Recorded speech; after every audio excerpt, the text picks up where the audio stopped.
Muito bem. Bom dia, boa tarde, boa noite. Mais uma vez, quem está falando aqui é o professor Luiz Maia, responsável pela disciplina Finanças Públicas e Gestão Orçamentária.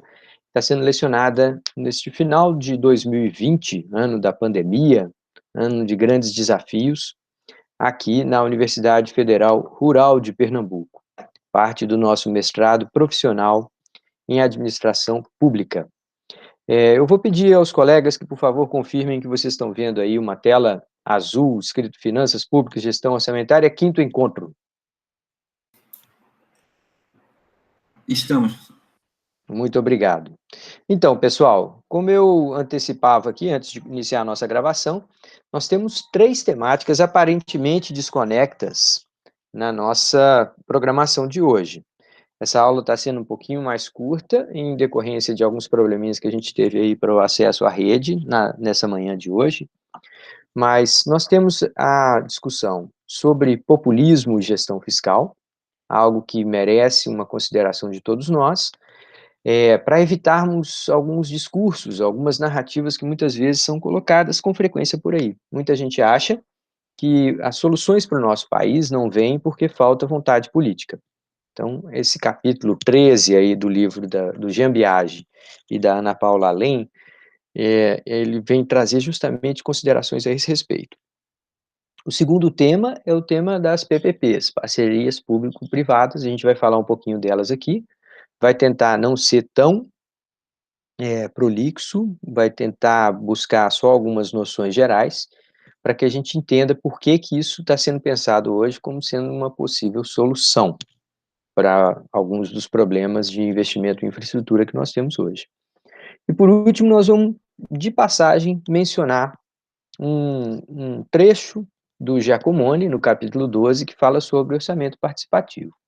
Tá, então, o que une essas três temáticas é uma circunstância fiscal muito grave que o país vive hoje, em decorrência da restrição orçamentária, né, a nossa dificuldade para equacionar todas as demandas dentro de um orçamento que está menor, encolheu, né, o PIB caiu, a economia caiu muito fortemente ao longo desse ano, mas também caiu nos anos de 2015 e 2016. Tá, então, a partir de um orçamento menor do que se tinha em anos anteriores, a gente tem que acomodar demandas maiores. Tá? Essa dificuldade faz com que a gente venha consecutivamente, ano após ano, reduzindo, achatando, eliminando os recursos disponíveis para investimento, investimento público e investimento em infraestrutura, tá? Então, essas três questões se unem de alguma forma em torno dessa pauta, o colapso do investimento público. Então, o colapso do investimento público, por um lado, precisa ser pensado sobre por que que isso acontece, como que isso é fruto de um arranjo político-institucional.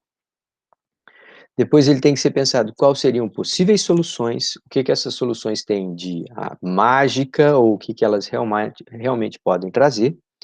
E por último, a gente precisa pensar com maior seriedade como orientar investimentos públicos.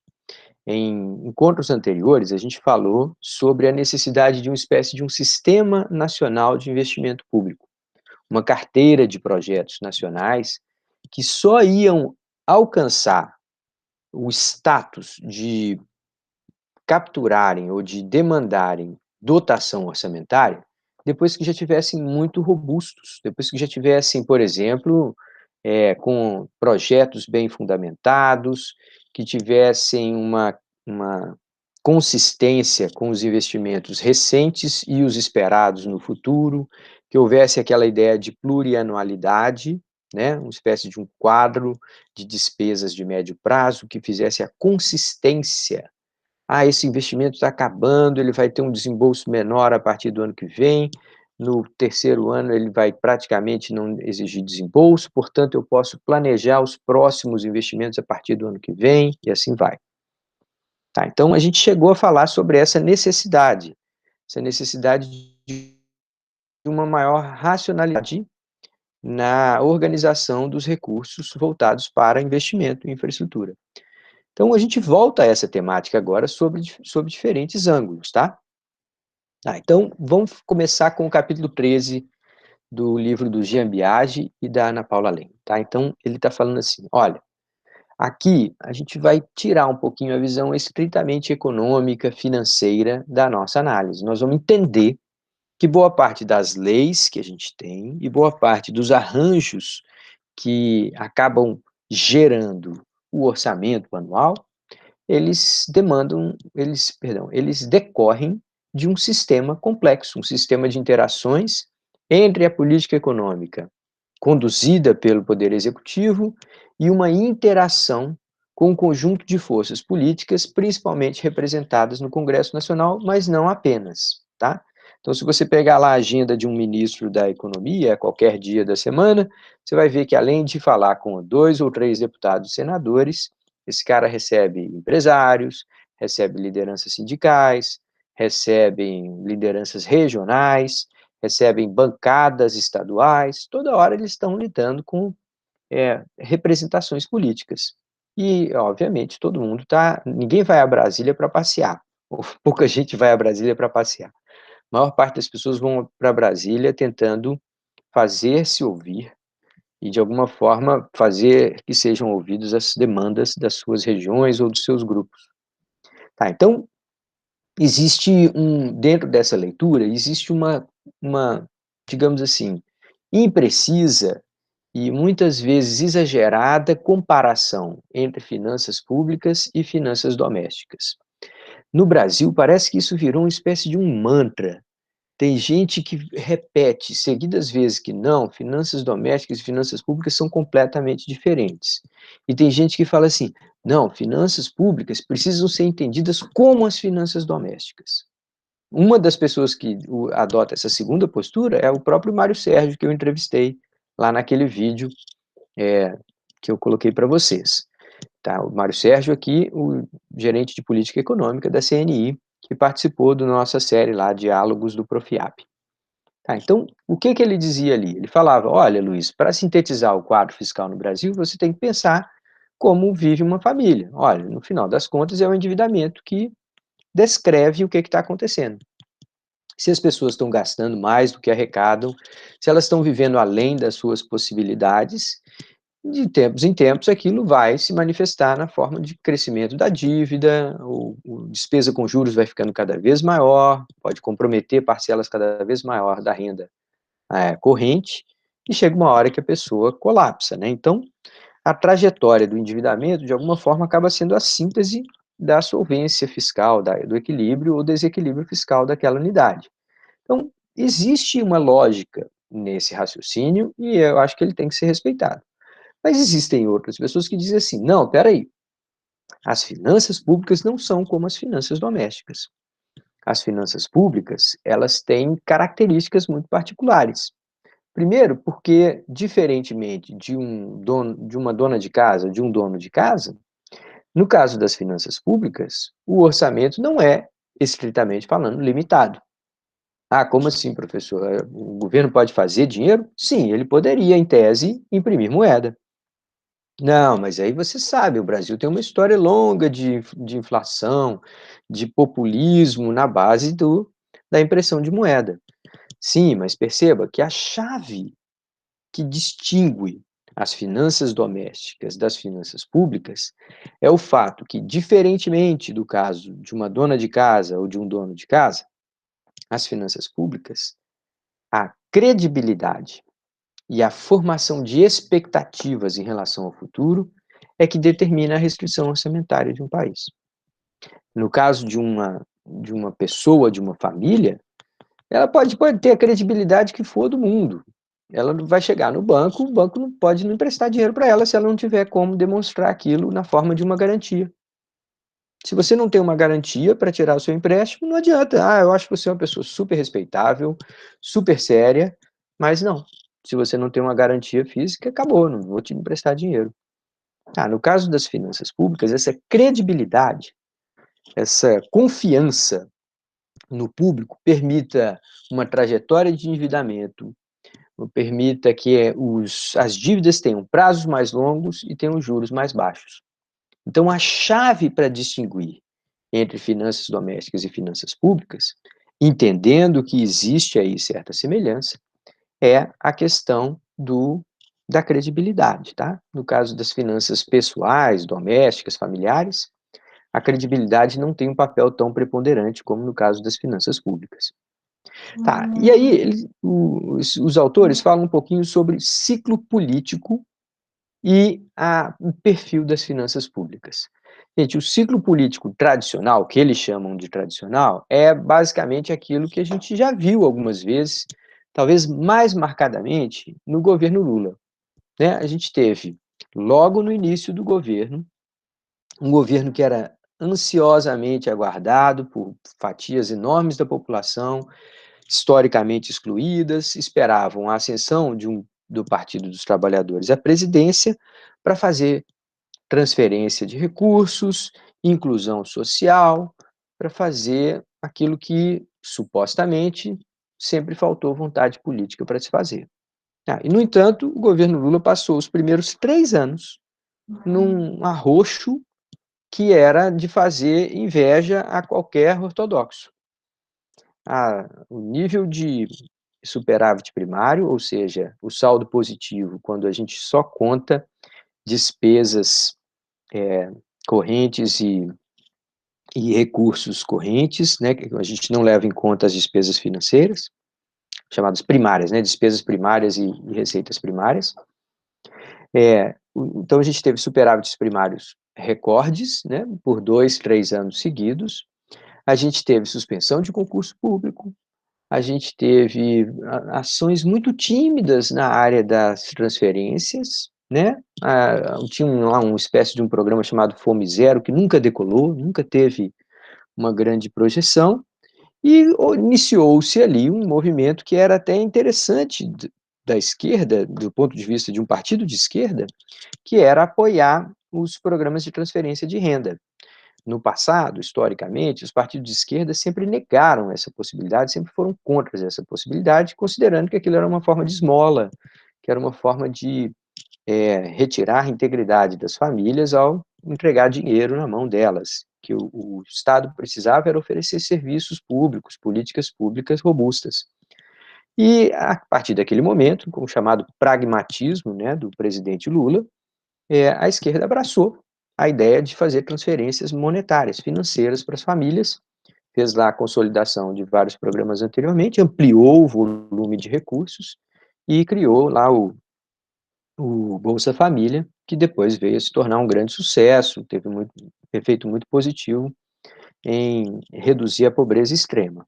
Tá, mas seja como for, o ciclo tradicional é esse em que você arrocha, você arruma a casa nos 2 ou 3 primeiros anos, de modo que quando chegar o próximo período eleitoral, próximo ao 4º ano, em alguns países próximo ao 5º ano, você já tenha fôlego, capacidade financeira para fazer políticas que vão ser facilmente lembradas na próxima eleição.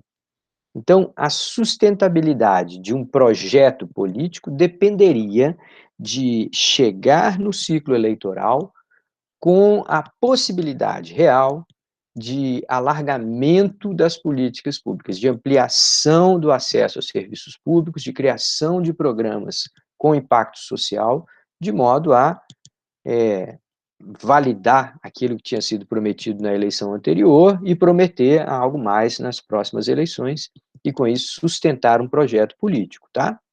Acontece que as medidas que a gente toma, seja num governo específico, seja no Congresso Nacional, as medidas, elas, primeiro, elas têm certa defasagem entre a decisão e a sua efetividade, e os efeitos se arrastam. Muitas vezes você toma uma medida equivocada e você só vai perceber isso 3, 4 anos depois. Às vezes você toma medidas muito oportunas e aquele resultado só vai ser sentido pelo seu sucessor. Ele vai colher os frutos daquilo que você fez. Tá, esse é o primeiro questão. E a outra é a intensidade dos impactos sociais de medidas contracionistas. Ora, se chega no início dos períodos, né, dos ciclos tradicionais, as medidas são contracionistas, são de arrumação de casa, são de resgate da capacidade financeira do Estado, isso significa medidas contracionistas, gastar menos, reequilibrar as finanças do Estado, essas medidas têm impacto social. Então, existe aí uma sabedoria de como e onde cortar, de modo a minimizar o impacto social. Um dos grandes fracassos da agenda liberal lá nos anos 90 no Brasil, expressa pelo governo Collor, em alguma medida pelo governo Fernando Henrique, foi não reconhecer o impacto social de medidas contracionistas. Então, houve uma certa insensibilidade social, algo que depois foi feito uma espécie de uma meia-culpa pelo FMI, né, pelo Fundo Monetário Internacional, que era um grande defensor dessas medidas contracionistas para a América Latina.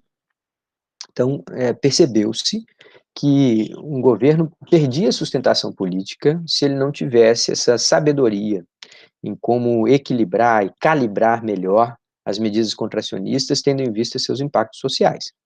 E aí vem Delfim Neto, que é um ex-ministro da Economia, ministro da Agricultura, ministro por 2 vezes, um grande observador da história do Brasil e da política econômica no Brasil, e nos solta essa frase bonitinha aqui, ó.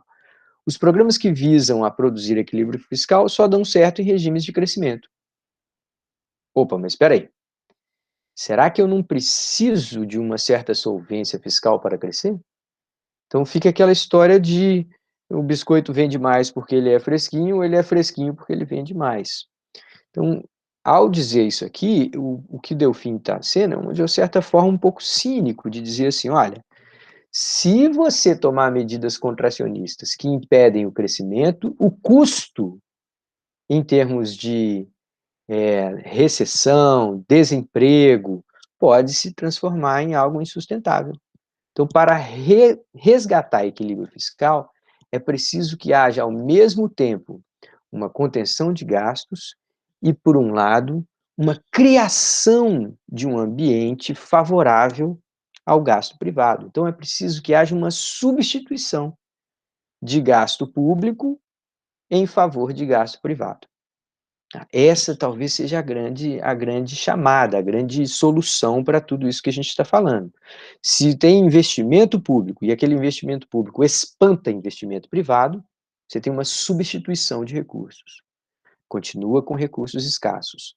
Se o investimento público é capaz de atrair o dobro, o triplo em investimentos privados, você tem uma convergência de mais recursos, uma complementariedade de recursos, o efeito se potencializa, e aí, eventualmente, com o PIB crescendo, boa parte do problema fiscal desaparece, tá? Então identifica-se claramente a questão do populismo, de como que uma política econômica pode enfatizar o crescimento e a redistribuição de renda e negligenciar o risco de inflação, do financiamento do déficit e das restrições externas. Tá, então, aqui, essa é a história do século XX do Brasil. A história do século XX do Brasil é a história de uma postura frequentemente, ou com mais recorrência, de desenvolvimentismo. Desenvolvimentismo é aquela ideia de que você, através do Estado, vai promover ações que vão mudar estruturalmente o sistema econômico brasileiro. Aí, para fazê-lo, essa sendo colocada como prioridade, vale incorrer em inflação mais alta, vale em exceder-se na recorrência de déficits públicos e vale até submeter-se a riscos de endividamento externo excessivo. Tudo em nome do grande objetivo estrutural, seja ele fazer a industrialização do Brasil, seja ele desenvolver o nosso agronegócio, o que for a grande pauta do momento. Em nome desse objetivo principal, que geralmente é o crescimento econômico, raras vezes a redistribuição de renda foi prioridade no século XX, talvez ali com alguns momentos do governo Getúlio Vargas, alguns momentos na gestão do Celso Furtado como ministro do Planejamento. Então, a gente tem ali poucos momentos da história do século XX em que a redistribuição de renda ganhou, de fato, alguma projeção e, mais uma vez, ainda nesse caso, negligenciava-se inflação, excessivo déficit público e excessivo endividamento externo, quando a gente tinha uma prioridade tão nobre diante de nós, o crescimento econômico, a industrialização, ou em alguns poucos momentos a redistribuição de renda. De que se combina, né? Como que se forma esse tipo de política? Primeiro, o Estado, através do Poder Executivo, assume protagonismo. Ele é o grande norteador. Segundo, a necessidade de redistribuição torna-se um discurso. O redistributivismo torna-se um discurso que, de alguma forma, valida aquele projeto político durante muito tempo e com base em amplos apoios sociais. É uma tentativa de promover o crescimento econômico independente das condições de contexto. Então, ignora-se o que está acontecendo, seja mundo afora, seja nas finanças públicas, seja na percepção dos investidores privados, ignora-se desde que a prioridade esteja sendo sempre atendida, que é promover o crescimento. Uma ausência de percepção da existência de restrições macroeconômicas, então as pessoas negam a restrição macroeconômica, isso em alguma medida acontece no debate de hoje. Muita gente não reconhece a gravidade das condições fiscais do Brasil hoje e diz assim, não, o Brasil não tem dúvida, ele tem que se endividar e vamos embora, é tempo de pandemia, o mundo inteiro está se endividando.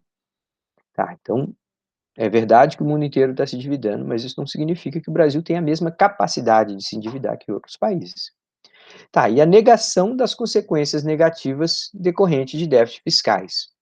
Pessoal, no Brasil, mais que em qualquer lugar do mundo, as pessoas não entendem que gastar mais hoje significa cobrar mais impostos amanhã. Essa conexão não é feita. As pessoas não fazem. Ah, se eu quero ampliar um programa hoje, mais adiante eu vou cobrar mais impostos. Seja na forma de impostos legítimos, aqueles que passam pelo Congresso, tem uma votação, se estabelecem dentro do ordenamento jurídico brasileiro, seja o chamado imposto inflacionário, do qual a gente já falou aqui, tá? Seja como for, o populismo tem algumas fases de prosperidade aparente, sua ascensão, uma espécie de um consenso que se forma. Na hora que o plano começa a fazer água, as pessoas começam a dizer, bem que eu avisei, tá vendo, estava tudo errado, eu sempre fui contra e tudo mais. E aí começa a procurar culpado, tá?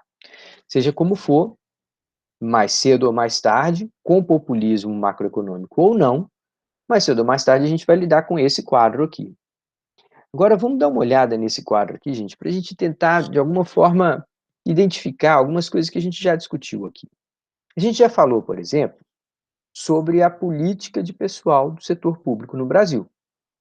O capítulo 2 ou 3, se não me engano, lá do Felipe Salto e do Mansueto Almeida, né? Então, a gente estaria nessa vertente de cima aqui, ó, os gastos do governo, gastos correntes e principalmente gastos com salário.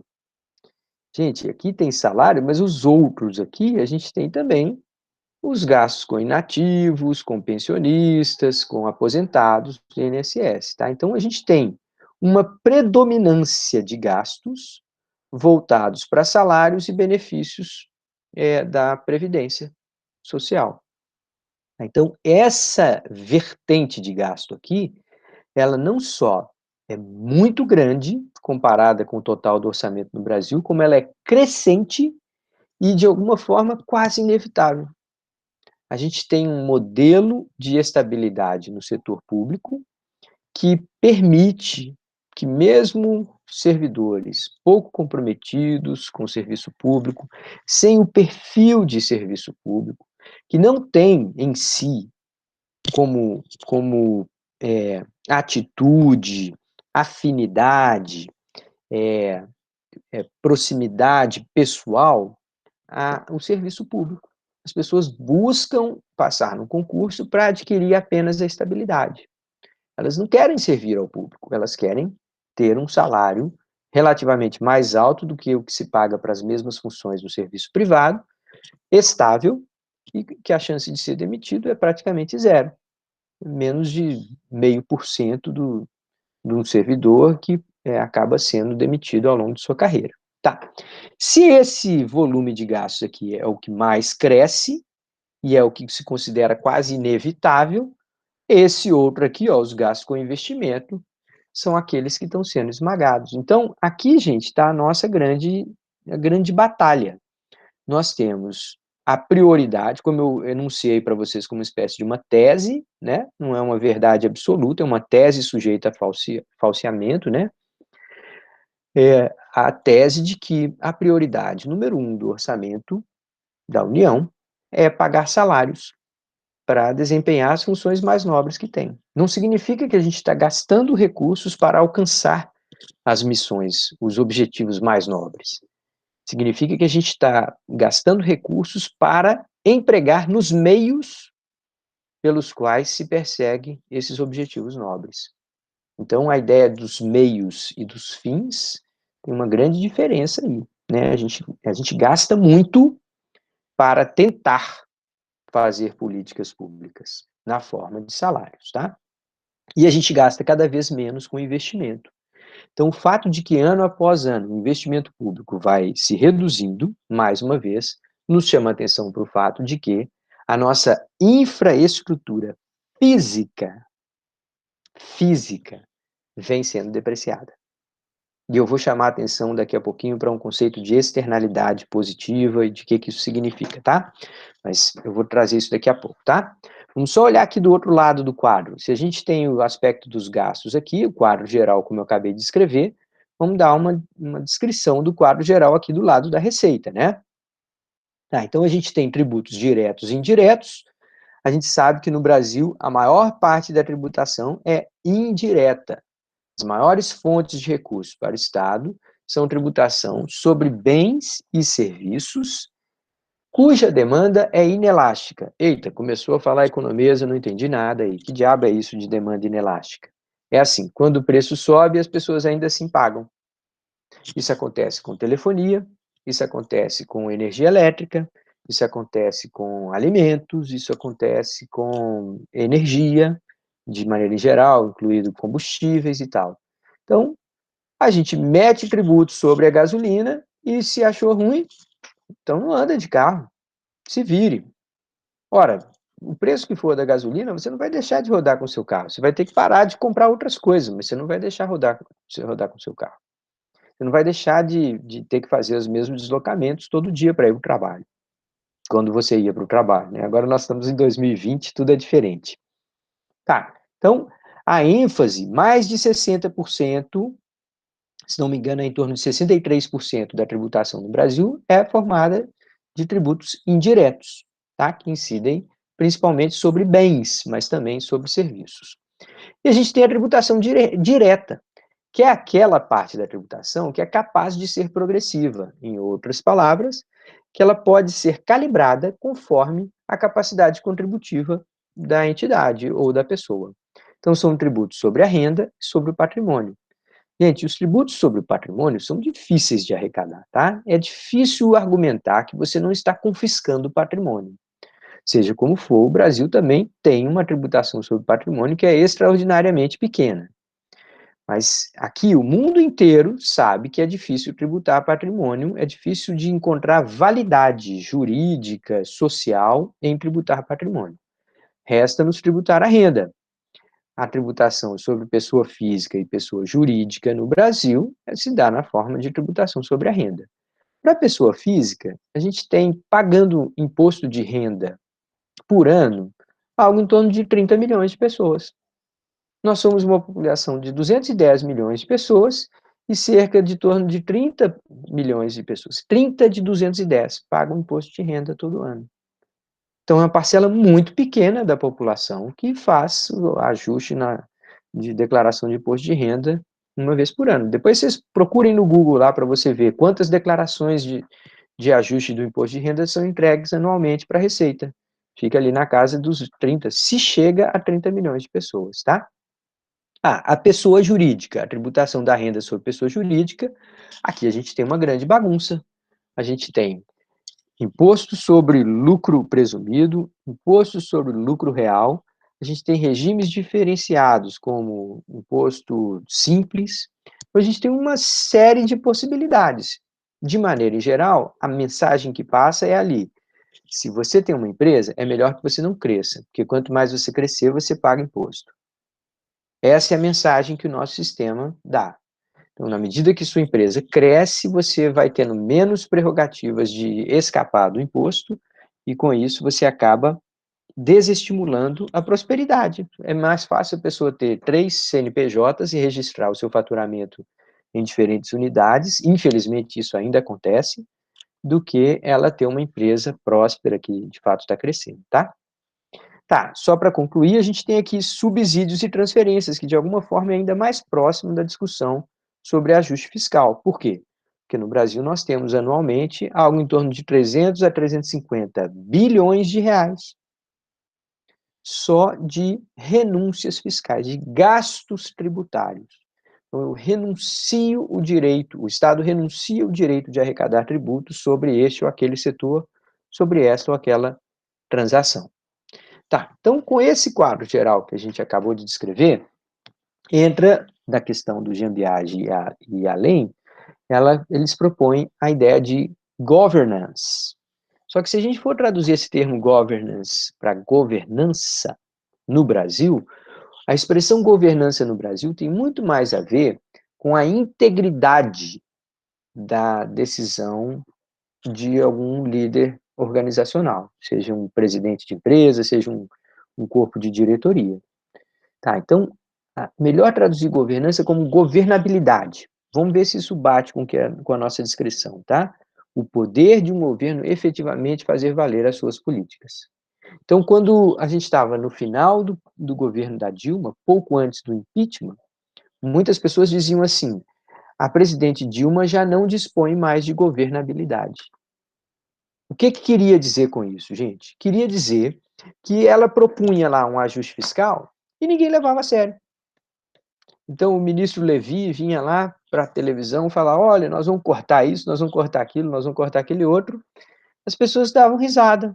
Na entrevista coletiva, eu falava: que isso, ministro? Isso é impossível, você não sabe, isso passa pelo Congresso. No Congresso, essa proposta jamais vai ser aceita e tal. Então, o governo perde a sua capacidade de dirigir, dirigir o país, de orientar a tomada de decisão, digamos assim, coerente, consistente do conjunto de atores. Essa governabilidade teria duas dimensões. Então, a primeira é essa que eu acabei de mencionar, capacidade de comando do Estado. Ele define e implementa políticas públicas que vão, de fato, sair do papel. E o segundo, a capacidade de coordenação do Estado para levar em consideração um monte de interesses, geralmente conflitantes. Então, ele vai ter que conciliar, ele vai ter que fazer reunião, vai ter que convencer, vai ter que postergar compromissos, antecipar outros, apagar incêndio aqui e ali, para, de alguma forma, manter-se como sendo o interlocutor das diferentes forças da economia. Só para mencionar especificamente o final do governo Dilma, que foi algo que todos nós observamos muito recentemente, observou-se que antes do governo Dilma acabar, ele já tinha acabado. O vice-presidente Michel Temer já fazia reuniões com grupos importantes da política, já mais ou menos fazendo pactos, organizando ideias e definindo o que ia fazer e o que não ia fazer. O PMDB, que é o partido do Michel Temer, antes de ser favas contadas o impeachment da Dilma, tinha lançado um projeto. Tá aqui, ó, o projeto do PMDB é esse, a gente vai fazer tal reajuste, tal. Mas no meio de um mandato, você sendo vice-presidente, o seu partido vai lá anunciar uma espécie de um projeto para o país? Então, isso claramente era uma tentativa de um grupo de suceder na prática e, de alguma forma, assumir essa governabilidade. Então, era exatamente isso, era uma tentativa de se colocar como o proponente da governabilidade, antes mesmo entre aspas, né, gente, é uma expressão, antes mesmo do defunto ter sido enterrado. A turma está no velório e já está contando com o que vai acontecer no dia seguinte. Tá. Então, dado uma situação de desequilíbrio fiscal agudo, a resolução desse equilíbrio fiscal vai depender dessa questão política e definir quem paga pelo ajuste. aí a governabilidade passa a ser extremamente tensionada. Por quê? Porque você vai ter que falar assim, olha, não tem notícia boa. Ajuste fiscal significa que alguém vai ter que pagar mais, ou alguém vai ter que receber menos. Não tem como você fugir dessa ideia. Tá? Ao longo dos tempos, a gente observou em diferentes países um conjunto de possibilidades que orientam o reordenamento fiscal. Então, existe a ideia do pacto de governabilidade entre países majoritários. Esse é o sonho de consumo do Brasil eternamente. A gente poucas vezes conseguiu um conjunto de aliança forte, duradoura, em torno de uma determinada agenda.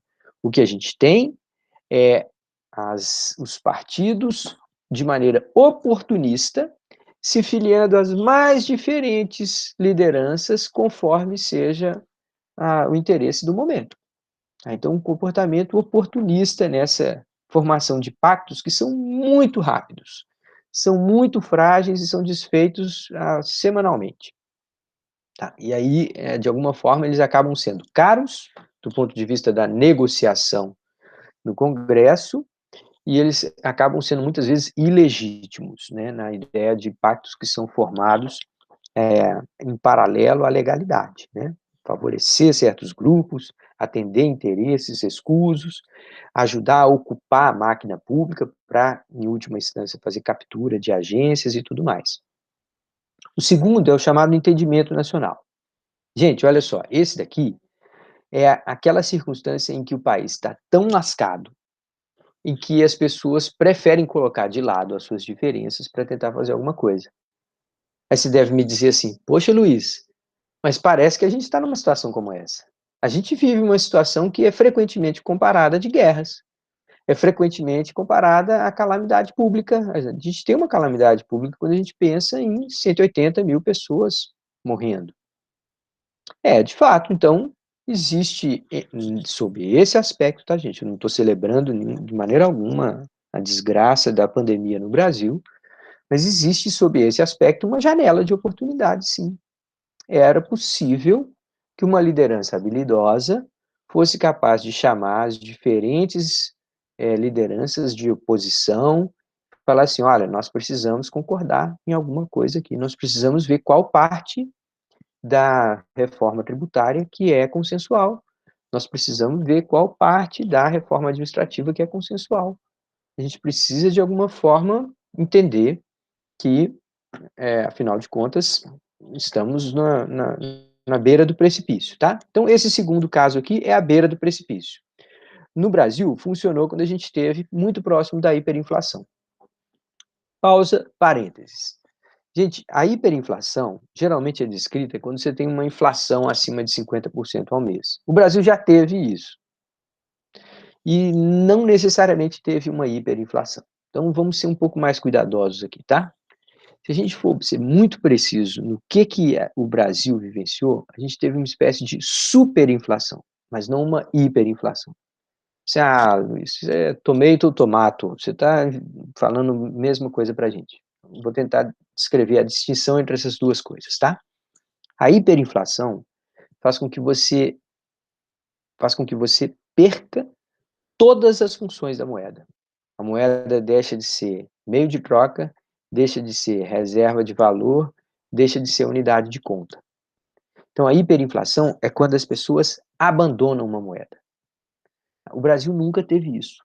O Brasil teve uma superinflação, em que a moeda deixava de ser, em grande maioria, deixava de ser unidade de conta, as pessoas faziam conta em dólar, ou faziam conta em BTN, OTN, indexadores, mas ela nunca deixou de ser meio de troca. Ela nunca foi abandonada por uma outra moeda, como aconteceu, por exemplo, no caso da Argentina, em que as pessoas fugiram mesmo para o dólar. Não confiavam mais que em sequer receber salários em pesos, tá? Então, o Brasil, diante da hiperinflação, conseguiu fazer reformas que, de alguma forma, sanearam a gestão da moeda no país. Então, o arranjo que a gente criou para o Banco Central, com algum grau de independência, esse sistema de metas de inflação, os mandatos para diretores do Banco Central, que são aprovados no Congresso Nacional, e aí o presidente não pode tirar a qualquer momento. Então, todo esse arranjo que a gente conseguiu para controlar a gestão da moeda foi numa situação como essa, da beira do precipício, tá? Tá. Existem duas outras possibilidades ainda. A hegemonia imposta pelo regime de força, isso a gente já tentou, e é sempre bom lembrar que a hegemonia imposta na força não depende apenas da força militar. Todo mundo que estuda o período da ditadura no Brasil sabe que existia uma base de apoio, existia um projeto, existia uma tecnocracia. Então, existia uma espécie de uma casta de técnicos disposto a trabalhar e de atuar em, junto ou em obediência àquela liderança militar que se impôs, tá?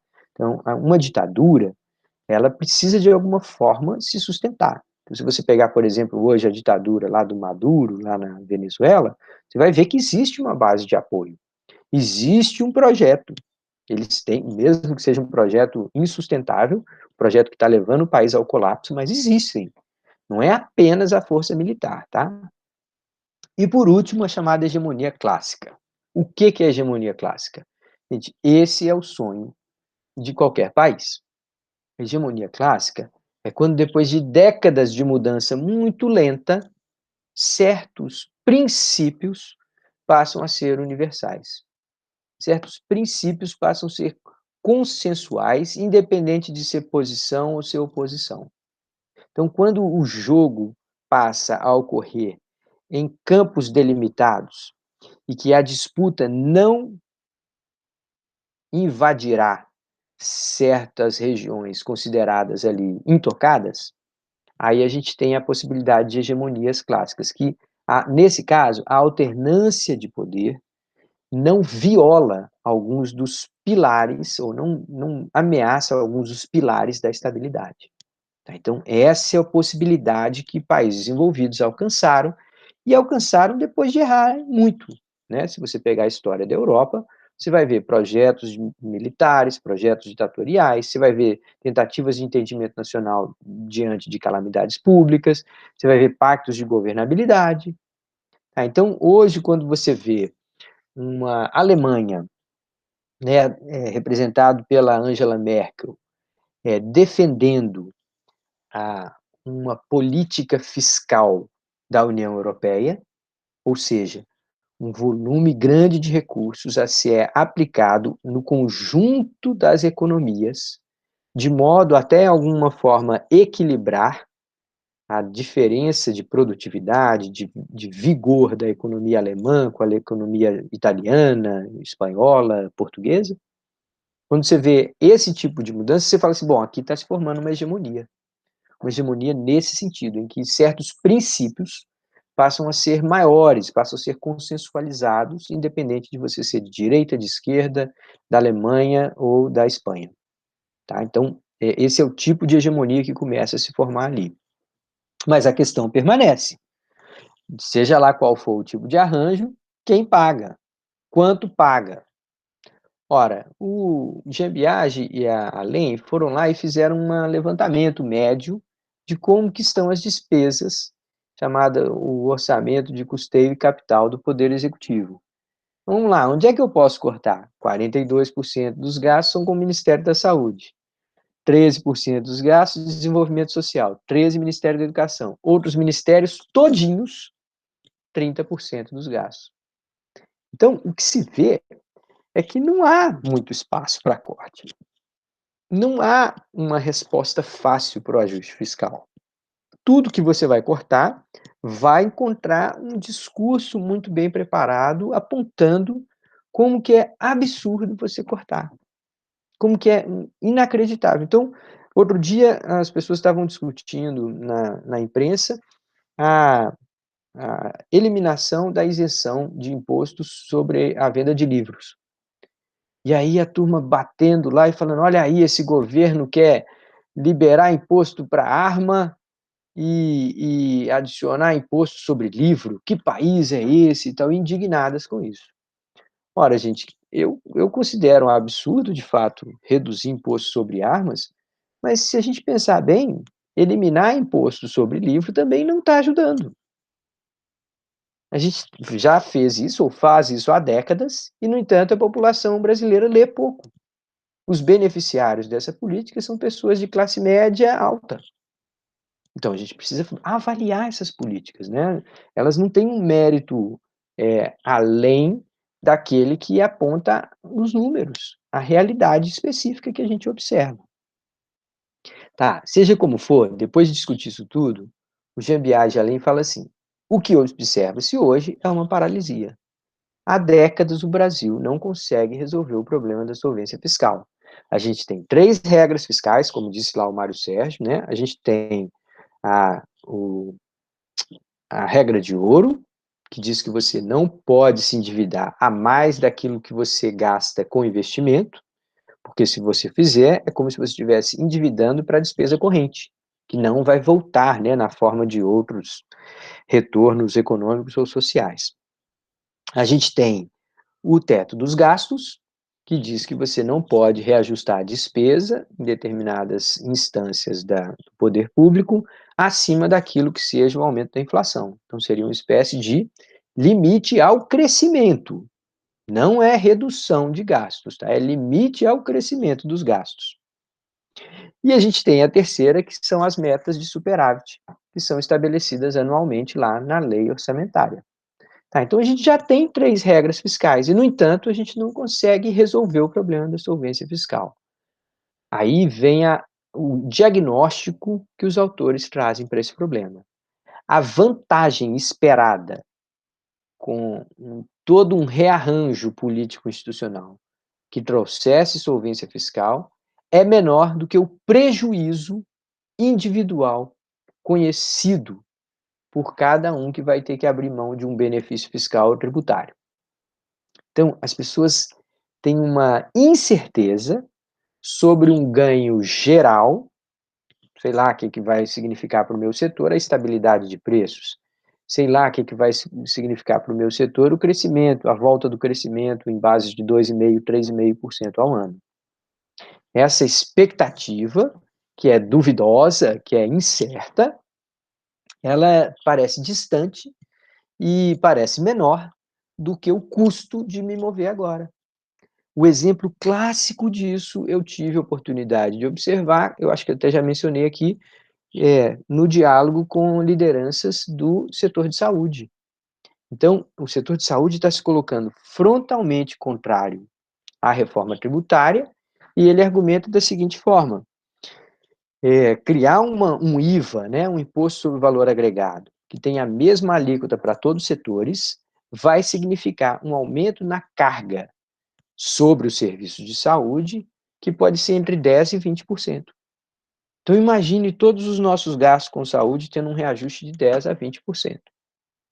E aí, esse setor tem clareza, ele é capaz de mensurar quanto que isso vai significar para ele, em termos de perda de negócios, de perda de clientes e tal. No entanto, ele é incapaz de estudar ou de avaliar qual seria a ampliação do mercado decorrente de um país que cresce mais. Quantas pessoas sairiam da extrema pobreza para a pobreza, ou da pobreza para a classe média, ou da classe média para uma classe média alta, que vai consumir mais produtos e mais serviços.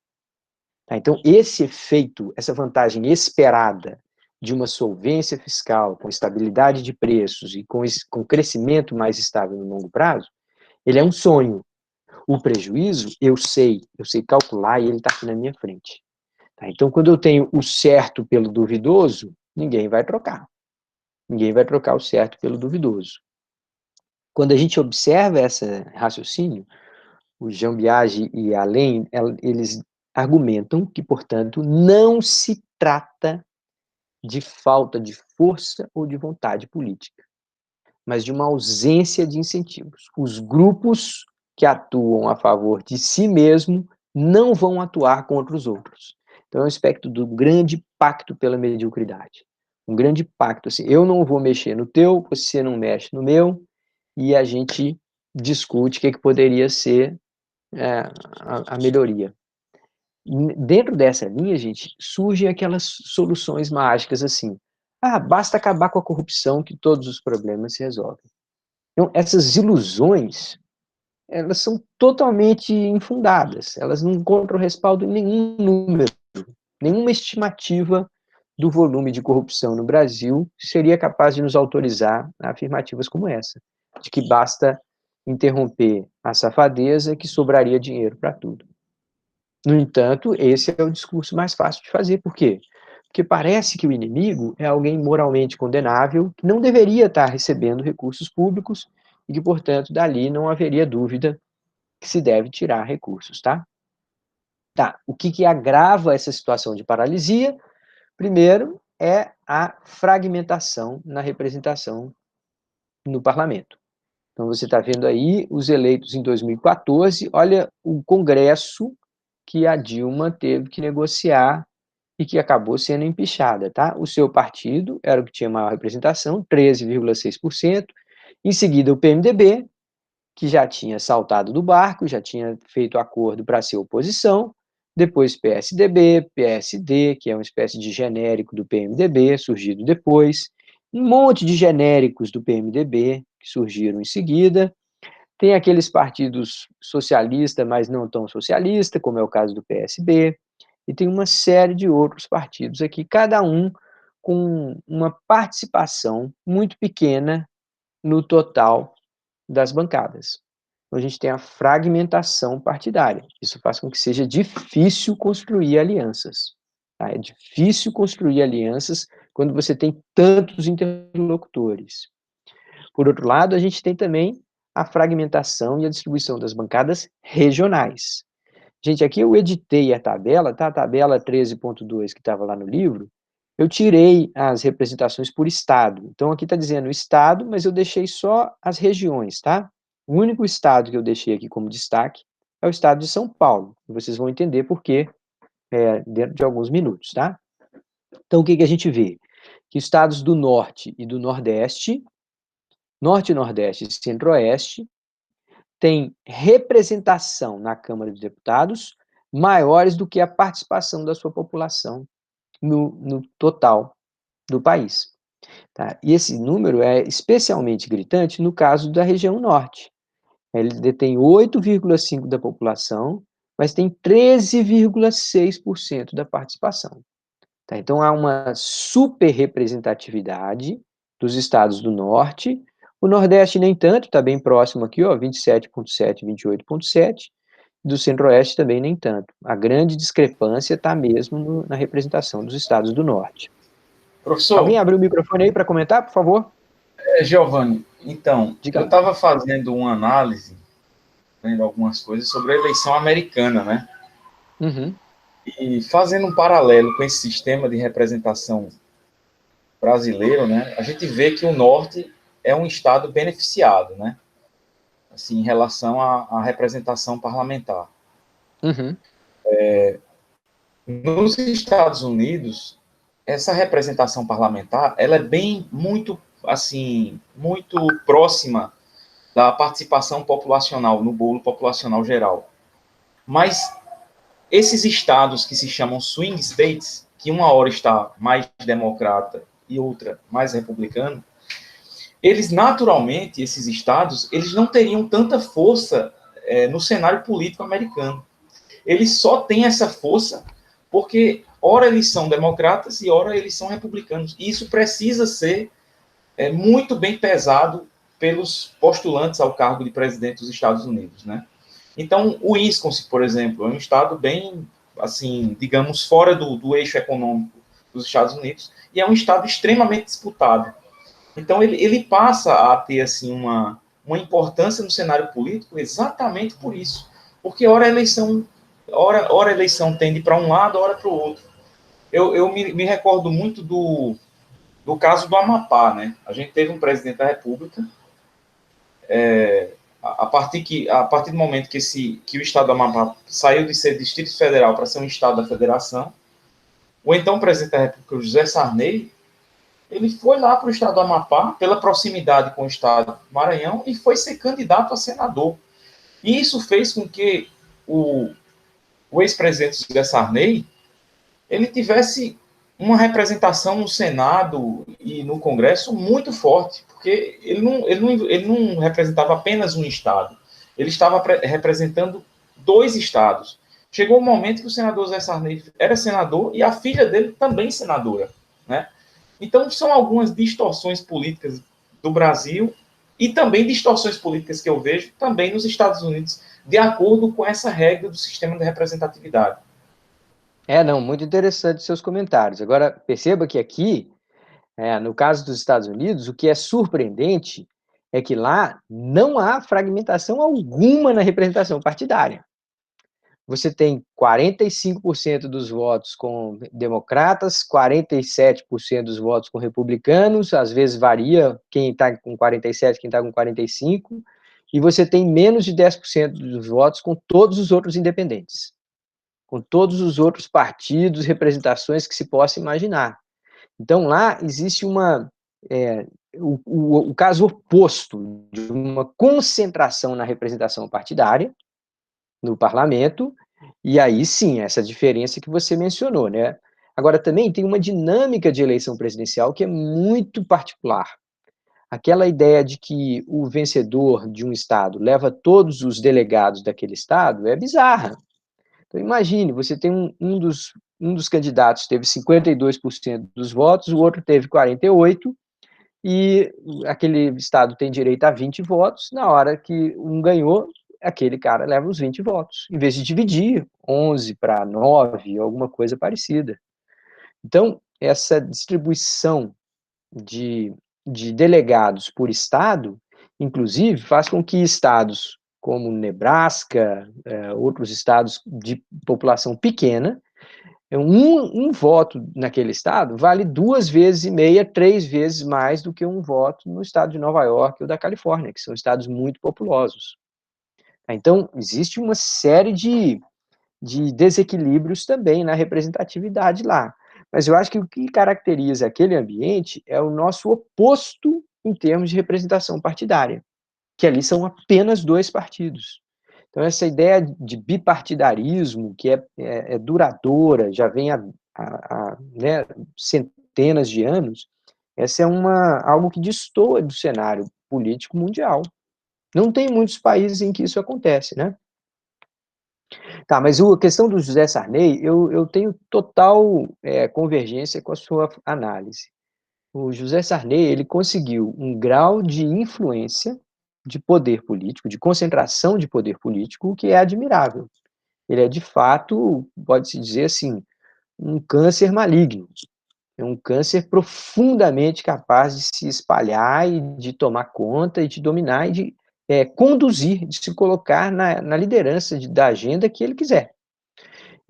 Desculpe a expressão, pode parecer muito pejorativo que eu estou usando, tá, gente? Não quero desrespeitar ninguém que tenha aí algum tipo de admiração pelo ex-presidente, mas se você visitar o estado do Maranhão, pelos meus amigos que o fizeram, você vai se impressionar com, até hoje, a influência que aquela família detém. Seja no nome de ruas, nome de monumentos, na influência atual ainda sobre os poderes legislativo e executivo regional. É muito impressionante a capacidade de controle da política daqueles locais onde essa família se estabeleceu. É algo semelhante a uma espécie de uma dinastia, né? Um patriarcado, não sei como que seria a melhor expressão. Mais algum comentário sobre essa questão? Não, só para dizer que no estado do Amapá, na cidade de Macapá, a influência também é enorme, econômica também, né? Tem negócios da família. Pois é. É um caso curioso, é um caso, no mínimo, curioso a ser estudado e observado. Né? Pois é. Então, gente, mas olha só, aí a gente pega esse quadro que vocês estão vendo diante de vocês e pensa assim, reforma tributária. Um dos pilares da reforma tributária é que o ICMS vai ter sua tributação no destino. Em outras palavras, se a gente consome um bem aqui, se eu compro um bem aqui no Armazém Coral, não importa que aquele bem tenha sido trazido de São Paulo, eu vou pagar imposto estadual, eu vou pagar imposto ICMS que vai para o estado de Pernambuco. Tá, no Brasil, hoje, a gente tem uma bitributação. Uma parte desse imposto fica no estado de Pernambuco, outra parte vai para o estado de São Paulo. Então, a gente tem um estado aqui com 21,7% da população, mas com 13,6%. Esse é um poder muito grande. Unido a outros estados do Sudeste, a gente está falando de 35% da representação no parlamento. Então, um dos grandes oponentes a reformas no ICMS, historicamente, foi o estado de São Paulo, que se articulava com bastante habilidade junto ao Rio de Janeiro, ao meu estado lá, Minas Gerais, para barrar qualquer tentativa de alterar essa forma de tributação sobre o consumo na origem. Então, isso obviamente vai deslocar a receita tributária regionalmente. E aí, o acordo tem que ser muito bem feito. Que tipo de compensação que pode haver, que tipo de ganho que vai ter também para o Estado de São Paulo, que tipo de garantia que o Estado de São Paulo pede em termos de fundos compensatórios para mudanças no seu patamar de arrecadação tributária. Tá? Então, a discussão passa a ser sempre assim. Pessoal, eu copiei aqui um trechinho, eu não vou ler, obviamente, mas para quem. Eu acho que todo mundo deveria ter clareza sobre o que é uma medida provisória, o que é uma emenda constitucional, o que é uma lei complementar, como que são votadas cada um desses casos, tá? Então, isso aqui é uma espécie de uma aulinha básica sobre o trâmite legislativo, aprovação de leis, exigência de maiorias, maioria absoluta, maioria qualificada, maioria entre os parlamentares presentes ou maioria contando todos os parlamentares existentes. Eu acho que convém todo mundo entender um pouquinho como é difícil aprovar uma emenda constitucional, e uma vez aprovada a emenda constitucional, como a gente tem uma batalha que apenas se inicia, uma vez que as emendas constitucionais acabam afetando o ordenamento legal de legislação infraconstitucional e demandando as chamadas leis complementares, que vão, de alguma forma, criar consistência das leis obedientes à lei constitucional. E aí a gente precisa de um tipo de maioria que é mais difícil do que o que em geral se tem, tá? A gente tem ainda mais dois temas, talvez não dê tempo de falar dos dois, mas vamos passar rapidamente aqui sobre a questão da parceria público-privada, pelo menos para a gente mencionar algumas das características desse arranjo. Gente, esse arranjo ele é ventilado como sendo a solução dos nossos problemas. Então, já que o Estado tem esse esgotamento da sua capacidade financeira em decorrência da explosão de gastos com pessoal, seja pessoal da ativa, seja aposentados e pensionistas, então a solução é, de alguma forma, buscar recursos privados para compor, junto com uma minoria de recursos públicos, o financiamento dos projetos de investimento em infraestrutura, tá? Então, a motivação tem sido sempre a menor capacidade financeira. E, no entanto, o que a literatura tenta chamar a atenção é de que essa não é, digamos, a ênfase mais saudável. A ênfase mais saudável era entender eficiência. É como gastar de modo a obter o maior resultado possível. Então, vai na linha daquela ideia de que você faz investimento público e você atrai investimento privado para ir junto. E o contrário da ideia de você fazer investimento público e espantar, substituir o investimento privado, afugentar o investimento privado, tá? Então, a parceria público-privada deveria ser entendida sob essa ótica, de ganhar projeção, ganhar potencialidade na medida que faz convergir esforços públicos e privados que se complementam, tá? Eu preciso saber, eu vou fazer uma perguntinha, por favor, abram o áudio aí, ou então respondam no chat. Quantos de vocês saberia me explicar o conceito de externalidades positivas, tá? Eu sou economista, mas às vezes eu não posso pressupor que todo mundo é economista, que todo mundo entende essa ideia.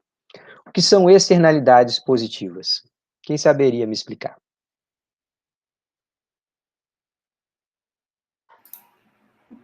Bom, professor, eu posso ficar assim, de forma resumida, né? Assim, Claro. externalidades positivas são os efeitos que uma ação, um bem, um serviço, eles fazem que acima do seu custo financeiro, custo operacional, né? Então, assim, são os efeitos sobre a sociedade, efeitos positivos, né? Que esse bem, esse serviço, afeta a sociedade e além do seu valor financeiro. Mais ou menos isso. Tá, faz sentido. Então vamos lá. A melhor maneira para mim de entender a externalidade positiva é começar com o contrário. Vamos entender externalidade negativa, tá? Então o que acontece? Eu tenho uma fábrica de tinta. Aquela fábrica de tinta gera empregos, eu arrecado impostos, eu contrato, né, diferentes serviços e tal. Então tem uma contribuição para o sistema econômico. No entanto, a legislação nossa é muito precária, ambiental, e vamos supor que eu estou lá poluindo o meio ambiente, seja jogando resíduos sólidos no rio, seja poluindo o ar, sem instalar filtros e tudo mais. Quando eu faço isso, eu estou externalizando, ou seja, transferindo a terceiros parte dos meus custos de produção. Por que eu estou transferindo a terceiros? Porque se eu fosse impedir esses prejuízos a terceiros, eu teria que gastar. Eu teria que instalar filtros, eu teria que adaptar a minha produção, eu teria que usar recursos mais caros, menos poluentes, e aí eu, de alguma forma, teria custos mais elevados. Então, a externalidade negativa é uma forma de transferir a terceiros custos que são meus. A sociedade como um todo paga e eu não pago tanto como deveria ser. Se isso acontece, acaba que eu acabo produzindo mais do que eu deveria produzir em termos do ponto de vista social, tá? Tá, agora vamos pensar a externalidade positiva. Externalidade positiva é quando eu faço uma determinada ação, seja de consumo, seja de produção, e eu gero ganhos a terceiros. Tá, mas se eu não sou remunerado pelos esses ganhos a terceiros, na hora de tomar a decisão de o quanto dessa atividade eu vou fazer, eu só levo em conta os meus ganhos privados. Então, se eu não for remunerado ou valorizado socialmente pelos ganhos que eu estou gerando a terceiros, eu tendo a perder eu tendo a produzir menos ou a exercer menos aquela função, tá? Então, um exemplo que eu gosto muito de dar sobre externalidades positivas é de um professor que a gente tem na Rural, que durante muito tempo a gente tinha ali na entrada da universidade uma banca de revistas usadas. Uma daquelas mesas bem grandes, assim, com um monte de revistas usadas. Revistas internacionais, National Geographic, The Economist, revistas de moda, revistas de meio ambiente, de estilo de vida, corrida, não sei o quê, mas tinha um monte de revistas ali. Então era um comércio informal desses de rua, alguém tentando sobreviver. Pois esse professor da Rural passava lá e falava assim: vem cá, como é que você está sustentando aqui? Ah, não, eu faço assim, eu ganho as revistas assim, assim, assado, eu compro não sei de quem, e eu consigo vender aqui com uma margem assim, assim, assado e tal. E aí ele virou e falou assim: então vamos fazer o seguinte, eu vou te dar aqui R$ 500, e aí eu posso pegar uma revista por semana, pelos próximos 6 meses. Aí o cara falou assim: como assim, professor? Você vai me dar esse dinheiro todo? Eu falei assim: não, você precisa só me garantir que você vai ter aqui, vai continuar vindo para cá pelos próximos 6 meses. Não, não, eu pretendo continuar, que é meu ponto de venda e tal, não sei o quê. Então, vamos parar e vou entender se esse professor é louco ou se ele entende de fato o que é externalidade positiva.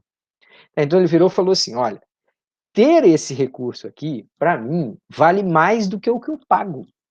Quando eu vou comprar uma revista desse cara, ele me cobra R$ 10, R$ 15. Mas ter uma banca aqui de revistas em que eu posso folhear, escolher e tal, para mim, eu pagaria 30, 40, R$ 50 para ter esse benefício. Só que ele sabe disso, porque ele é economista. Aí ele virou e falou assim: eu não quero que esse cara feche. Eu vou lá e vou pagar ele antecipadamente para ele ficar aqui. A maioria dos nossos colegas que não são economistas pensa assim: esse professor é doido. Mas para ele faz total sentido. Ele fala assim: para mim ainda estou saindo barato. O ganho que eu tenho ainda é válido. Eu vou pegar de volta essas revistas nos próximos 6 meses e eu vou. Tá, então, o benefício de uma ação a terceiros, se não for remunerada, tende a ser pouco usufruída. Então, quando eu faço um investimento de infraestrutura, quando eu construo uma ponte, quando eu revitalizo uma rodovia, eu gero ganhos a um conjunto muito grande de atores que usufruem daqueles bens. E, ao fazê-lo, eu permito que a produtividade, a rentabilidade de uma fábrica seja maior, eu permito que as pessoas usem melhor o seu tempo de deslocamento para o trabalho, eu gero um monte de ganhos que muitas vezes não estão sendo levados em conta quando eu avalio a decisão. Então, é por isso que, historicamente, as técnicas de avaliação de investimento sempre levavam em conta medidas do retorno social de investimentos. Antigamente, a gente aferia qual que era o impacto social de um investimento, em termos econômicos, quanto que um conjunto de atores da sociedade seriam impactados. É muito difícil de fazer esses cálculos, mas eles são indispensáveis, porque você pode, eventualmente, alterar por completo a prioridade deste ou daquele projeto, quando você reconhece esses ganhos sociais, tá? Tá. Seja como for, os autores destacam lá que as PPPs não são a panaceia e não vão resolver todos os problemas, mesmo no caso mais emblemático, mais admirável do mundo, que é no caso do Reino Unido. Essas PPPs não ultrapassam aí 13% do investimento público total em infraestrutura. Tá? De toda forma, quais são as vantagens, né? Quais são os benefícios? Por que as pessoas vão atrás dessas PPPs? Primeiro, a execução dos projetos inviáveis como concessões comuns. Então, são projetos que, se fossem apenas a concessão, não lograriam. Eu abro um leilão para fazer a concessão e não aparece ninguém. Então, isso significa que existe a necessidade de uma espécie de uma combinação de recursos, de capacidades técnicas e até de um compromisso público com a manutenção ou com a execução daquele projeto, sob risco depois do cara ser deixado na mão. Segundo, a antecipação de investimentos. Eu não tenho dinheiro para fazer esses investimentos agora. Quando eu combino recursos públicos com recursos privados, eu consigo antecipar os investimentos, mesmo que não haja recursos hoje para pagar por eles. A transferência dos riscos de construção e operação do setor público para o parceiro privado. Então, obviamente, esses riscos precisam ser medidos, de alguma forma, precisam ser constantemente monitorados, de preferência minimizados. E a possibilidade de maximização do value for money, que é essa ideia que eu acabei de dizer. Você paga por um investimento muito menos do que ele traz de ganhos para a sociedade como um todo. Por fim, a possibilidade de melhorar o sistema de contratação em razão do maior nível de concorrência. Então, a ideia seria que você teria uma série de ganhos, e esses ganhos têm muito mais a ver com a eficiência geral do sistema do que simplesmente da indisponibilidade de recursos, tá, gente? Então, é importante chamar atenção para isso, porque na hora de desenhar um determinado projeto de PPP, muitas vezes o gestor público está predominantemente preocupado com a simples indisponibilidade financeira, tá? Duas condições essenciais para que ocorram as parcerias. Primeira é a percepção de que sem a PPP não sairia. Ó, por que isso pode acontecer? Pela indisponibilidade de recursos, pela incapacidade técnica ou pela amplitude, diversidade dos riscos envolvidos. Então, o capital privado só viria se ele soubesse estar acompanhado e estar sujeito às regras, eventualmente, de uma empresa pública também. Tá? Se não for assim, ele pode se sentir como se fosse numa arapuca, uma armadilha. Eu vou lá, coloco o dinheiro, depois vocês começam a aprovar um monte de regras, um monte de leis que vão jogar contra o meu interesse. E segundo, a definição por parte dos governos de que segmentos seriam plausíveis, seriam apropriados, seriam priorizados para haver esse tipo de combinação de recursos públicos com recursos privados. Mas para essa história toda dar certo, ela precisa ser atrativa. Ela precisa que os investidores privados considerem aquilo como boas oportunidades de investimento. E aqui vem a má notícia. Olha o que a gente precisa para aumentar a nossa atratividade. Estabilidade macroeconômica? Não temos. Credibilidade do governo e do país? Não temos. Existência de um marco regulatório claro e consistente? Não temos. Fontes de financiamento adequadas? Às vezes a gente consegue, às vezes não consegue. Mercado seguro sofisticado? Não temos.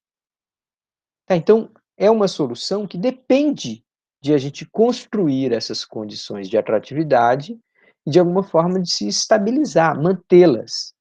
Não basta a gente ter 1 ou 2 anos bons, a gente precisa ter 10 anos bons. E isso o Brasil poucas vezes consegue. O Brasil não consegue sustentar um ambiente favorável ao ambiente privado. Muita gente cai naquele discurso fácil de dizer assim, o governante só quer pensar no mercado. Quem é o mercado? Ele obedece ao mercado. Quem é essa entidade de mercado? Ela não é mais importante que o cidadão? Ela não é mais importante que a nossa sociedade? Isso é uma bobagem, gente, porque não existe essa criatura chamada mercado. Existem pessoas como eu e você que dispõem de recursos e falam assim, eu vou pôr meu dinheiro no Paraguai, que é mais seguro do que colocar no Brasil. É simples assim. Então, se eu não tiver um ambiente favorável a desenvolvimento de projetos privados, não adianta o formato PPP. Ele não vai conseguir alterar esse quadro que vocês estão vendo aqui, ó, esses 5 fatores. Eles são pré-condições para a atratividade do investimento privado. Só para terminar, 2 comentários, tá, gente? Existem diferentes modelos em que você constrói uma infraestrutura, opera e depois transfere, você constrói, transfere e depois opera, você constrói e você passa a ser o dono e opera em nome do setor público, então vira quase uma espécie de uma privatização. Então, a gente tem diferentes modelos que usam essas expressões aqui estrangeiras, mas eu copiei aqui algumas, essa síntese que eles fizeram, que eu achei bem interessante, tá? Vale a pena a gente pensar e até fazer um deverzinho de casa aí, pensar assim, qual desses aí, desses 4 modelos, é mais comum de acontecer nas PPPs brasileiras, tá? Vou deixar essa perguntinha aí para vocês. Na próxima aula eu vou voltar a essa questão. Já estou quase acabando, tá, gente? Vou tomar só mais 5 minutos de vocês. Na prática, o que acontece? Acontece que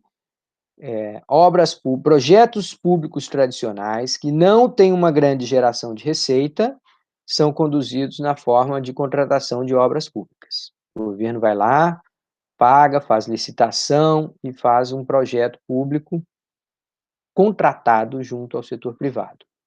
Então, contrato alguém, faço uma licitação, uma disputa, uma concorrência internacional para renovarem uma rodovia, seja lá o que for. Tá. Quando há uma maior capacidade de geração de receita, começa a haver viabilidade de contratos de PPP, projetos que requerem aporte de recursos fiscais, mas que também geram receita. E quando a gente tem projetos que estão lá em cima, que são chamados projetos financeiramente autossustentáveis, a gente tem concessões. Então, o exemplo clássico de concessões são as telefonias. Então, a exploração de telefonias, das concessões de telefonia, são extremamente rentáveis, geram muita receita, também vão exigir muito investimento, mas são projetos financeiramente sustentáveis. Projetos de públicos, construir uma creche, alguma coisa, aquilo não vai gerar receita, então é o governo quem paga. Então, no meio do caminho, entre projetos totalmente autossustentáveis e projetos que não geram receita, é o espaço no qual pode se desenvolver contratos de PPP. Essa é o desenho prático de como as PPPs têm sido construídos no Brasil. O último assunto que a gente ia falar hoje era sobre orçamento participativo.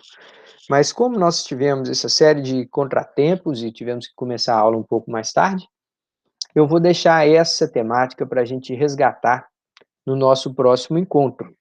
Então, eu queria interromper aqui a minha compartilhamento e abrir um espaço para a gente debater o que foi discutido aqui, tá? Sempre bom a gente fazer uma síntese. O quadro fiscal nosso nos levou a uma condição muito particular, em que os recursos públicos da União são predominantemente gastos com salários e com benefícios sociais. Não dá para cortar rapidamente e nem sequer cortar rapidamente esses gastos. O que a gente está vendo é o esmagamento dos recursos disponíveis para investimento público. Isso cria uma situação crítica, uma situação de depreciação do investimento público, das infraestruturas públicas. Quando isso acontece, a gente tem a perda daquelas externalidades positivas, E a gente tem até a criação de externalidades negativas. Então, pense lá num caminhão abarrotado de soja que sai lá do Centro-Oeste e tem que chegar no porto de Paranaguá, em São Paulo. Esse caminhão vem chacoalhando e batendo em cima de rodovias decrépitas, completamente destruídas e tal. Aquilo é um custo. Mas aí você pode parar e pensar assim, vem cá, uma rodovia da soja como essa, ela gera receita? Será que ela tem uma capacidade de geração de receita? Será que ela está naquele caso de creche que ela não serve para gerar receita, ela precisa ser uma contratação totalmente pública? Será que ela pode ser uma concessão total, uma privatização? Ou será que ela está no meio do caminho, entre algo que pode ser gerador de receita, mas talvez não seja sustentável? Então a gente precisa pensar nesse sentido, tá? As PPPs entram nesse contexto, no contexto de um país que vê seus recursos financeiros muito escassos, que precisa tomar essas decisões difíceis. E, obviamente, é onde a discussão frequentemente descamba para o populismo fiscal, como a gente acabou de ver lá no início. Comentários, dúvidas, reclamações ou sugestões?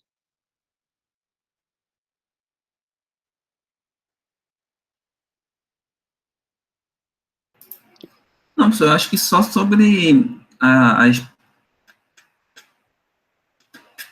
PPPs, né, estava falando aí dos tipos, né, que existem, a nossa, a, a instituição das PPPs aqui no Brasil, ela já tem algumas regras pré-estabelecidas, né, então, assim, o conjunto de regras meio que já estabelece qual é um tipo ou outro ali, ou dois tipos, basicamente, entre as PPPs, né? Assim, não existe hoje, né, dentro de qual é a lei hoje que rege, já tem algumas restrições nesse sentido.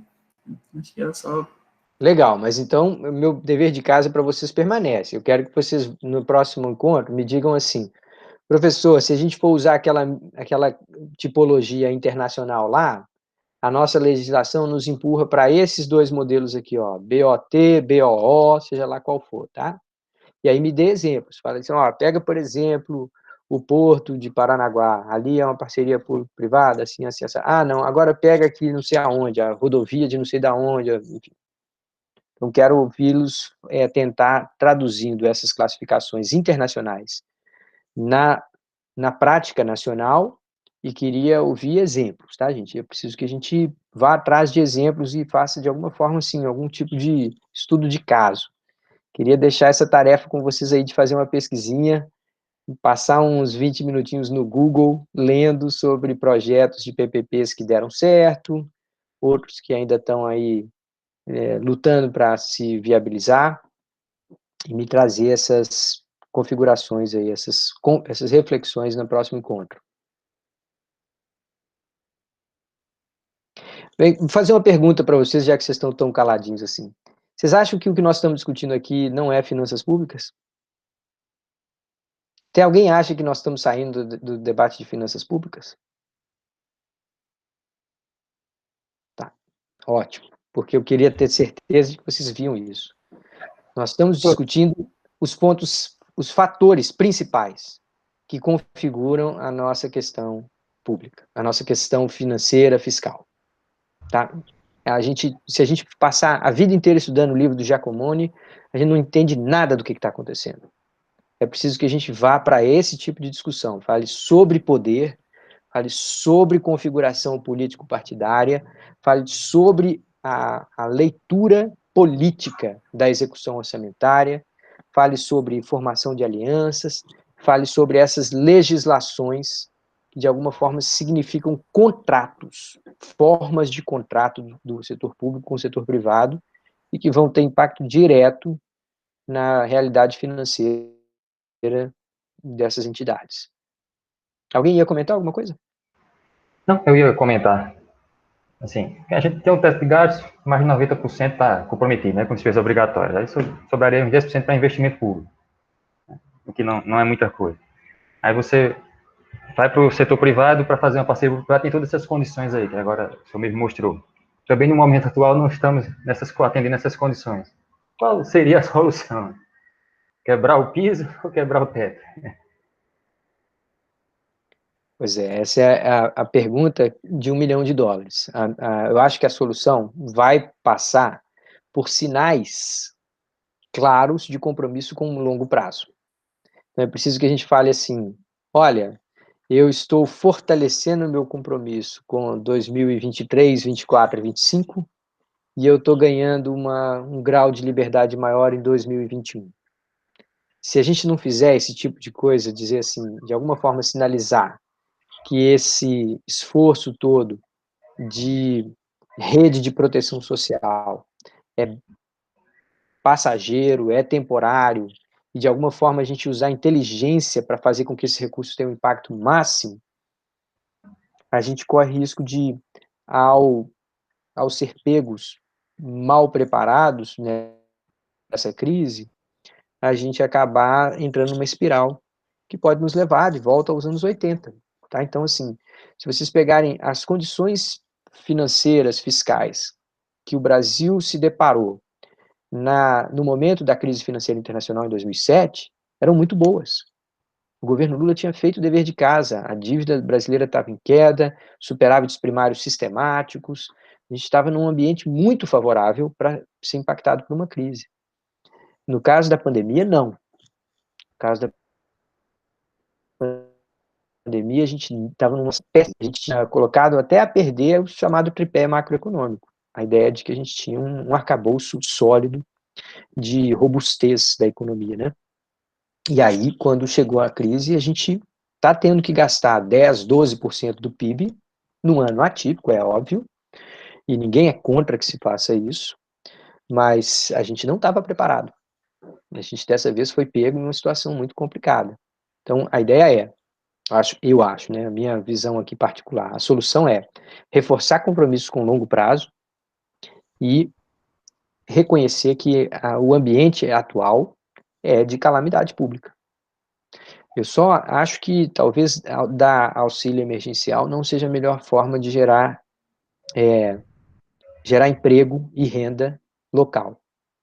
Eu acho que dar o dinheiro, dar R$600 para uma pessoa, essa pessoa vai gastar com alimento, basicamente, mas alguns poucos produtos de outros estados, vindo de outros lugares. A gente precisava dar algum jeito de pagar essas pessoas para realizarem serviços locais.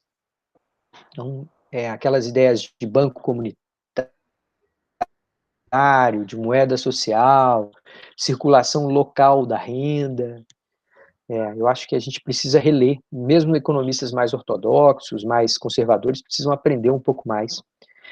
A agenda precisa ser geração de emprego local. Né? Se você sobrevive uma cidade igual a cidade de Recife, você vê aquele mar de comunidades muito pobres, muito carentes. Essas pessoas precisam de ocupação, elas precisam ter dignidade, precisam ganhar pelo seu trabalho honesto, enfim, seus talentos, de modo que a gente resgate a dignidade dessas pessoas. Não basta dar o dinheiro e evitar que elas morram de fome.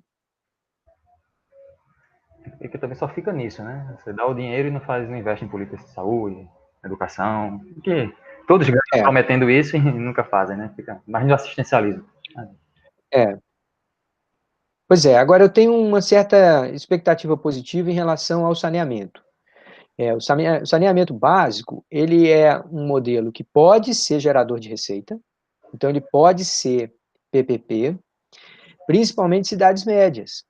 E o Brasil tem muitas cidades médias que são capazes de estabelecer PPPs para o saneamento básico, de modo que você tenha operações viáveis para fazer inclusão social das pessoas num serviço básico.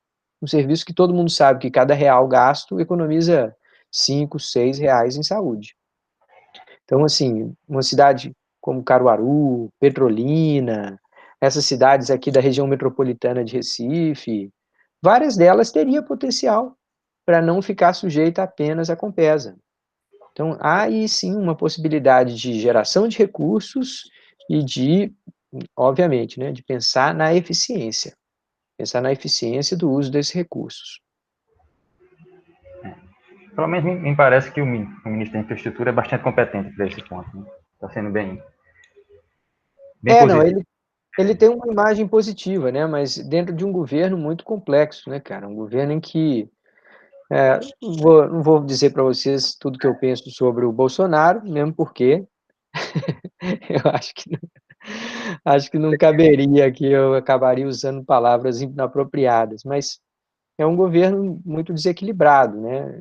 E muito volúvel, muito apegado a pautas reacionárias, pautas superadas, com uma dificuldade muito grande de entender o desafio que nós escrevemos aqui. O desafio que nós escrevemos aqui hoje, eu acho que talvez o ministro Paulo Guedes tenha uma parte do diagnóstico, mas não tem todo. Ele é uma pessoa atenta a essa leitura política e tudo, mas a questão da sensibilidade social eu acho que falta.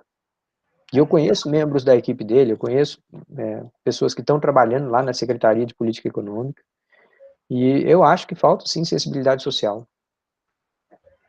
E o setor de saneamento exige uma complexidade maior, né? Assim, bastante coordenação política, né?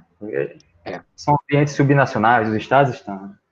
Já a postura do Bolsonaro, se você for de oposição, já vai, então, assim, vai ser bastante complicado. O modelo em si já é complicado, né? O modelo de saneamento, né? Tem muitos riscos, muita insegurança jurídica. Né?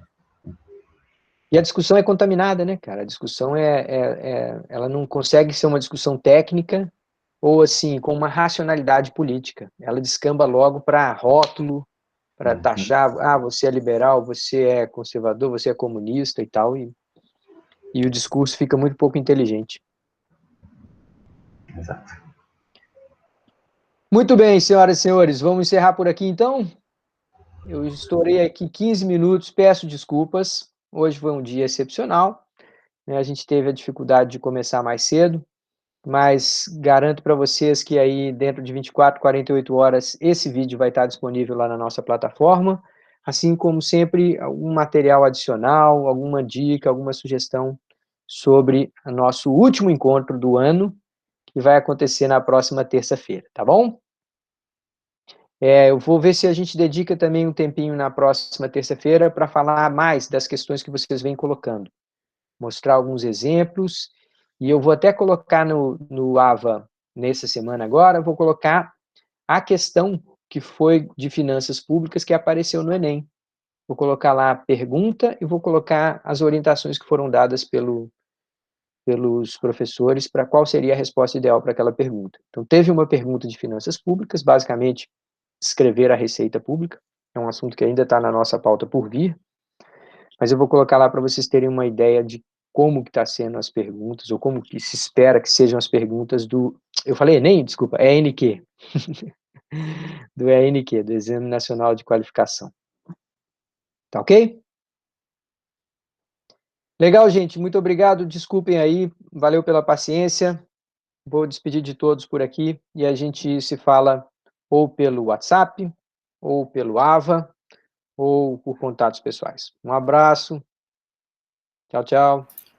Tchau, pessoal. Tchau, pessoal, bom dia. Obrigada. Até mais, professor.